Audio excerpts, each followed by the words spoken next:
आकांक्षा श्रीवास्तव की फरमाइश पर आज मैं पढ़ रही हूँ लेखिका शिवानी की कहानी लाल हवेली। ताहिरा ने पास के बर्थ पर सोए अपने पति को देखा और एक लंबी सांस खींचकर करवट बदल दी। कंबल से ढकी रहमान अली की ऊंची तोंद गाड़ी के झकोलों से रह रह कर काँप रही थी। अभी 3 घंटे और थे। ताहिरा ने अपनी नाजुक कलाई में बंधी हीरे की जगमगाती घड़ी को कोसा। कमबख्त, कितनी देर देर में घंटी बजा रही थी। रात भर एक आंख भी नहीं लगी थी उसकी। पास के बर्थ में उसका पति और नीचे के बर्थ में उसकी बेटी सलमा दोनों नींद में बेखबर बेहोश पड़े थे। ताहिरा घबरा कर बैठ गई। क्यों आ गई थी वह पति के कहने में? 100 बहाने बना सकती थी। जो घाव समय और विस्मृति ने पूर दिया था उसी पर उसने स्वयं ही नश्तर रख दिया। अब भुगतने के सिवा और चारा ही क्या था। स्टेशन आ ही गया। ताहिरा ने काला रेशमी बुर्का खींच लिया। दामी सूटकेस, नए बिस्तर बंद, एयर बैग, चांदी की सुराही उतरवा कर रहमान अली ने हाथ पकड़कर ताहिरा को ऐसे संभाल कर अंदाज से उतारा जैसे वह कांच की गुड़िया हो। तनिक सा धक्का लगने पर टूट कर बिखर जाएगी। सलमा पहले ही कूदकर उतर चुकी थी। दूर से भागते हाफते हाथ में काली टोपी पहने एक नाटे से आदमी ने लपक कर रहमान अली को गले से लगाया और गोद में लेकर हवा में उठा दिया। उन दोनों की आंखों से आंसू बह रहे थे। तो यही मामू बित्ते हैं, ताहिरा ने मन ही मन में सोचा, और थे भी बित्ते ही भर गए। बिटिया को देखकर मामू ने झट गले से लगा लिया। बिल्कुल इस्मत है रहमान, वे सलमा का माथा चूम चूम कर कहे जा रहे थे। वही चेहरा मोहरा, वही नैन नक्श। इस्मत नहीं रही तो खुदा ने दूसरी इस्मत भेज दी। ताहिरा पत्थर की सी मूर्ति बनी चुप खड़ी थी। उसके दिल पर जो दहकते अंगारे दहक रहे थे उन्हें कौन देख सकता था? वही स्टेशन, वही कनील का पेड़। 15 साल में इस छोटे से स्टेशन को भी क्या कोई नहीं बदल सका? चलो बेटी, मामू बोले। बाहर कार खड़ी है। जिला तो छोटा है पर अल्ताफ की पहली पोस्टिंग यहीं हुई। इंशाअल्लाह अब कोई बड़ा शहर मिलेगा। मामू के इकलौते बेटे अल्ताफ की शादी में रहमान अली पाकिस्तान से आया था। अल्ताफ को भी पुलिस कप्तान बनकर भी क्या इसी शहर में आना था? ताहिरा फिर मन ही मन कोड़ी। घर पहुंचे तो बूढ़ी नानी खुशी से पागल हो गई। बार बार रहमान अली को गले लगा लगा कर चूमती थी और सलमा को देखकर ताहिरा को देखना ही भूल गई। या अल्लाह, क्या तेरी कुदरत है, इस्मत को ही भेज दिया। दोनों बहुएं भी बोल उठी। सच अम्मी जान, बिल्कुल इस्मत आपा है। पर बहू का मुंह भी तो देखिए। लीजिए, ये रही अशरफी। और छठ अशरफी थमाकर ननिया सास ने ताहिरा का बुर्का उलट दिया। अल्लाह, चांद का टुकड़ा है। नन्ही नज़मा देखो, सोने का दिया जला धरा है। ताहिरा ने लज्जा से सर झुका लिया। 15 साल में वह पहली बार ससुराल आई थी। बड़ी मुश्किल से वीज़ा मिला था। 3 दिन रहकर वह फिर पाकिस्तान चली जाएगी। पर कैसे कटेंगे ये 3 दिन? चलो बहू, ऊपर के कमरे में चलकर आराम करो, मैं चाय भिजवाती हूँ, कहकर नन्ही मामी उसे ऊपर पहुंचा आई। रहमान नीचे ही बैठकर मामू से बातों में लग गया और सलमा को तो बड़ी अम्मी ने गोद में ही खींच लिया। बार बार उसके माथे पर हाथ फेरती और हिचकियां बन जाती। मेरी इस्मत, मेरी बच्ची। ताहिरा ने एकांत कमरे में आकर बुर्का दूर फेंक दिया। बंद खिड़की को खोला तो कलेजा धक हो गया। सामने लाल हवेली खड़ी थी। चटपट खिड़की बंद कर वह तख्त पर गिरती पड़ती बैठ गई। खुदाया, तू मुझे क्यों सता रहा है? वह मुंह ढाँप कर सिसक उठी। पर क्यों दोष दे वह किसी को?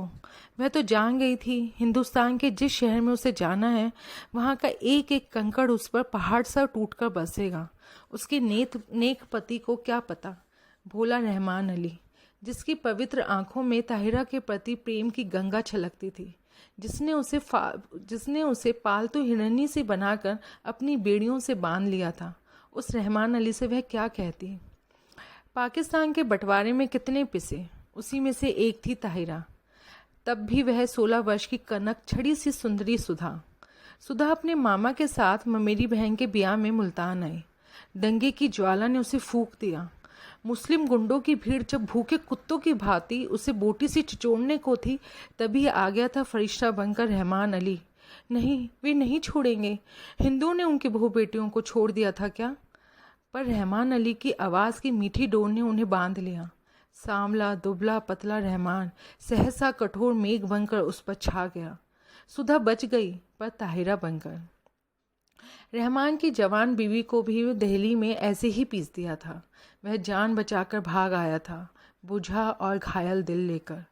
सुधा ने बहुत सोचा समझा और रहमान ने भी दलीलें की, पर पशेमान हो गया। हारकर किसी ने एक दूसरे पर बीती बिना सुने ही मजबूरियों से समझौता कर लिया। ताहिरा उदास होती तो रहमान अली आसमान से तारे तोड़ लाता। वह हंसती तो वह कुर्बान हो जाता। 1 साल बाद बेटी पैदा हुई तो रहा सा मैल भी धुलकर बह गया। अब ताहिरा उसकी बेटी की माँ थी, उसकी किस्मत का बुलंद सितारा। पहले कराची में छोटी सी बजाजी की दुकान थी, अब वह सबसे बड़ा डिपार्टमेंटल स्टोर का मालिक था। 10-10 सुंदरी एंग्लो इंडियन छोकरियां उसके इशारों पर नाचती, धड़ाधड़ अमेरिकी नायलॉन और डेक्रॉन बेचती। दुबला पतला रहमान हवा भरे रबड़ के खिलौने सा फूलने लगा। तोंद बढ़ गई, गर्दन ऐंठ कर शानदार अकड़ से ऊंची उठ गई, सीना तंग गया। आवाज़ में खुद ब खुद एक अमेरिकी डॉल आ गया। पर नीलम पुखराज से जड़ी, हीरे से चमकती दमकती ताहिरा, शीशम के हाथी दांत जड़े छप्पर खट पर अब भी बेचैन करवटें ही बदलती। हर मार्च की जाड़े से दामन छुड़ाती, हल्की गर्मी की उमस लिए पाकिस्तानी दोपहरिया में पानी से निकली मछली सी तड़फड़ा उठती। मस्ती भरे होली के दिन जो अब उसकी पाकिस्तानी जिंदगी में कभी नहीं आएंगे। गुलाबी मलमल की वह चुनरी उसे अभी भी याद है। अम्मा ने हल्का सा गोटा टाँक दिया था। हाथ में मोटी सी पुस्तक लिए उसका तरुण पति कुछ पढ़ रहा था। घुंघराली लटों का गुच्छा चौड़े माथे पर झुक गया था। हाथ की अधजली सिगरेट हाथ में ही बुझ गई थी। गुलाबी चुनरी के गोटे की चमक देखते ही उसने और भी सर झुका दिया था। चुलबुली सुंदर बालिका नववधू से झेप झेप कर रह जाता था बेचारा। पीछे से चुपचाप आकर सुधा ने दोनों गालों पे अबीर मल दिया था और झट चौके में घुसकर अम्मा के साथ गुंजिया बनाने में जुट गई थी। वहीं से सास की नज़र बचाकर भोली चितवन से पति की ओर देखा। चट से छोटी सी गुलाबी जीभ निकालकर चिढ़ा भी दिया था उसने। जब वह मुल्तान जाने को हुई तो कितना कहा था उन्होंने, सुधा मुल्तान मत जाओ। पर वह क्या जानती थी कि दुर्भाग्य का मेघ उस पर मंडरा रहा है। स्टेशन पर छोड़ने आए थे, इसी स्टेशन पर। यही कनेल का पेड़ था, यही जंगला। मामा जी के साथ गठरी सी बनी सुधा को घूंघट उठाने का भी अवकाश नहीं मिला। गाड़ी चली तो साहस कर उसने घूंघट जरा सा खिसकाकर अंतिम बार उन्हें देखा था। वही अमृत की अंतिम घूंट थी। सुधा तो मर गई थी, अब वह ताहिरा थी। उसने फिर कांपते हाथों से खिड़की खोली। वही लाल हवेली थी, उसके ससुर वकील साहब की। वही छत पर चढ़ी रात की रानी की बेल। तीसरा कमरा, जहाँ उसके जीवन की कितनी रस भरी रातें बीती थी। ना जाने क्या कर रहे होंगे, शादी कर ली होगी, क्या पता बच्चों से खेल रहे हों। आंखें फिर बरसने लगी और एक अनजाने मुंह से वह जूझ उठी, ताहिरा, अरे ताहिरा, कहाँ हो तुम? रहमान अली का स्वर आया और हड़बड़ाकर आंखें पोंछ ताहिरा बिस्तरबंद खोलने लगी। रहमान अली ने गीली आंखें देखी तो घुटना टेक कर उसके पास बैठ गया। ए बीबी, क्या बात हो गई? सर तो नहीं दुख रहा? चलो चलो लेटो चलकर। कितनी बार समझाया है कि यह सब काम मत किया करो, पर सुनता कौन है। बैठो कुर्सी पर, मैं बिस्तर खोलता हूँ। मखमली गद्दे पर रेशमी चादर बिछाकर रहमान अली ने ताहिरा को लिटा दिया और शरबत लेने चला गया। सलमा आकर सर दबाने लगी। बड़ी अम्मी ने आकर कहा, नजर लग गई है और क्या। नन्ही नजमा ने दहकते अंगारों पर चून और मिर्च से नजर उतारी। किसी ने कहा, दिल का दौरा पड़ गया, आंवले का मुरब्बा चटाकर तो देखो। लाड़ और दुलार की थपकियां देकर सब चले गए। पास में लेटा रहमान अली खर्राटे भरने लगा तो दबे पैरों वह फिर खिड़की के पास जा खड़ी हुई। बहुत दिन से प्यासे को ठंडे पानी की झील मिल गई थी। पानी पी पी कर भी प्यास नहीं बुझ रही थी। तीसरी मंजिल पर रोशनी जल रही थी। उस घर में रात का खाना देर से ही निमटता था। फिर खाना खाने के बाद दूध पीने की भी तो उन्हें आदत थी। इतने साल गुजर गए, फिर भी उनकी एक एक आदत उसे दो के पहाड़े की तरह जवानी याद थी। सुधा, सुधा, कहाँ है तू? उसका हृदय उसे स्वयं धिक्कार उठा। तूने अपना गला क्यों नहीं घोट दिया? तू मर क्यों नहीं गई कुएं में कूद कर? क्या पाकिस्तान के सब कुएं सूख गए थे? तूने धर्म छोड़ा पर संस्कार रह गए, प्रेम की धारा मोड़ दी पर बेड़ी नहीं कटी। हर तीज, होली, दिवाली तेरे कलेजे पर भारा भोग कर निकल जाती है। हर ईद तुझे खुशी से क्यों नहीं भर देती। आज सामने तेरे ससुराल की हवेली है, जा जा उनके चरणों में गिरकर अपने पापों को धो ले। ताहिरा ने सिसकियां रोकने को दुपट्टा मुंह में दाब लिया। रहमान अली ने करवट बदली और पलंग चरमराया। दबे पैर रखती ताहिरा फिर लेट गई। सुबह उठी तो शहनाइयाँ बज रही थी। रेशमी रंग बिरंगी गरारा कमीज, अब रखी चमकते दुपट्टे, हिना और मोतियों की गमक से पूरा घर मह मह कर रहा था। पुलिस बैंड तैयार था। खाकी वर्दियां और लाल तुर्रम के साफे सूरज की किरणों से चमक रहे थे। बारात में घर की सब औरतें भी जाएंगी। एक बस में रेशमी चादर तांगकर पर्दा खींच दिया गया था। लड़कियां बड़ी बड़ी सुरमेदार आंखों से नशा सा बिखेरती एक दूसरे पर गिरती पड़ती बस पर चढ़ रही थी। बड़ी बूढ़ियां पान दान समेट कर बड़े इत्मीनान से बैठने जा रही थी और पीछे पीछे ताहिरा काला बुर्का ओढ़कर ऐसे गुमसुम चली जा रही थी जैसे सुध-बुध खो बैठी हो। ऐसे ही एक सांझ को वह भी दुल्हन बनकर इसी शहर में आई थी। बस में सिमटी सिमटाई, लाल चूनर से ढकी, पर आज था स्याह बुर्का जिसने उसका चेहरा ही नहीं पूरी पिछली जिंदगी अंधेरे में डुबोकर रख दी थी। अरे किसी ने वकील साहब के यहाँ बुलावा भेजा या नहीं? बड़ी अम्मी बोली तो ताहिरा के दिल पर फिर नशर फिरा। दे दिया अम्मी, मामू जान बोले। उनकी तबीयत ठीक नहीं है, इसी से नहीं आए। बड़े नेक आदमी हैं। बड़ी अम्मी ने डिब्बिया खोलकर पान मुंह में भरा, फिर छाली की चुटकी निकाली और बोली, शहर के सबसे नामी वकील के बेटे हैं, पर आस ना औलाद। सुना एक बीवी दंगे में मर गई, सो फिर घर ही ना बसाया। बड़ी धूमधाम से ब्याह हुआ। चांद सी दुल्हन आई। शाम को पिक्चर का प्रोग्राम बना। नया जोड़ा, बड़ी अम्मी, लड़कियां, यहाँ तक कि घर की नौकरानियां भी बन ठन कर तैयार हो गईं। पर ताहिरा नहीं गई। उसका सर दुख रहा था। बेसर पैर के मोहब्बत के गाने सुनने की ताकत उसमें नहीं थी।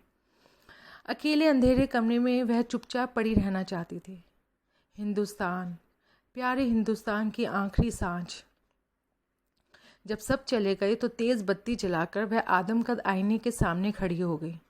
समय और भाग्य का अत्याचार भी उसका अलौकिक सौंदर्य नहीं लूट सका था। वही बड़ी बड़ी आँखें, गोरा रंग और संगमरमर सी सफ़ेद देह। कौन कहेगा यह एक जवान बेटे की माँ है? कहीं पर भी उसके पुष्ट यौवन ने समय से मुँह की नहीं खाई थी।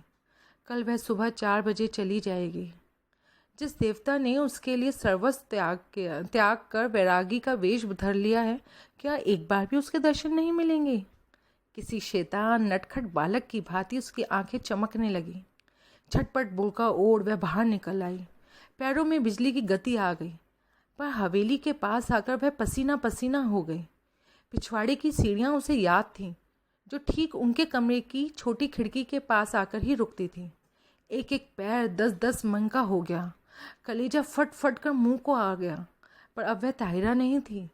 वह 16 वर्ष पूर्व की चंचल बालिका नववधू सुधा थी, जो सास की नज़र बचाकर तरुण पति के गालों पर अबीर मलने जा रही थी। मिलन के उन अमूल्य क्षणों में सैयद वंश के रहमान अली का अस्तित्व मिट गया था। आखिरी सीढ़ी आई। सांस रोककर, आंखें मूंदकर वह मनाने लगी, हे बिल्वेश्वर महादेव, तुम्हारे चरणों में ये हीरे की अंगूठी चढ़ाऊंगी।